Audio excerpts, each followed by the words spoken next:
एक गांव की गौ में चराया करता था आदमी। गांव में भागवत की कथा हो रही थी तो वहां गए तो उन कथा का प्रसंग चल रहा था। जिसने जिंदगी में गुरु नहीं बनाया उसका जीवन बेकार चला गया। कथा समाप्त हुई। पंडित जी के चरणों का ज्यादा बात तो हम नहीं पकड़ पाए, इतना पकड़ पाए कि गुरु बनाए बिना जीवन व्यर्थ जाता है। अब आप हमारे गुरु, अब हम कहां ढूंढे गुरु, आप ही गुरु हो। अब हमें मंत्र दे दो, हम अपनी गाय चराने जाए, हमें ज्यादा समय नहीं है। तो उनका आखिरी दिन, जिस दिन कथा समाप्त होगी उस दिन तुम्हें हम मंत्र दे देंगे, तुम आ जाना। अब आखिरी दिन काफी भेंट वेंट चढ़ी। अब वो गरीब आदमी को क्या देगा दीक्षा में, तो उन्होंने टाल दिया।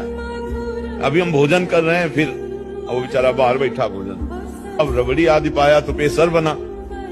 अब पहले गांव बाहर शौच जाना होता था, शौचालय तो होते नहीं थे। और वो घर के बाहर बैठा था, जो ही लोटा लेके निकले से बोले गुरुजी गुरु मंत्र दे दो, देखो कथा भी समाप्त हो गई और आप जाने वाले भी हो। और पीछे पीछे चल दिया। और वो धोती संभारे, उन्होंने कहा दिमाग खराब है, पहुंच जा रहे तुम्हें गुरु मंत्र। उसने कहा आप नहीं छोड़ने वाले, हमारे पास इतना टाइम नहीं, पूरे गांव के गौवे चलाते हो। पीछे पीछे चल गए। अब उनको सोच लगी थी, वो सोचे ये अब जाए तो हम कहीं बैठ जाए। कहा महाराज गुरु मंत्र। बोले धत गपोचंद। बोले गुरु जी बदमान नहीं, धत गपोचंद धत गपोचंद। अब न राम न कृष्ण न हरि।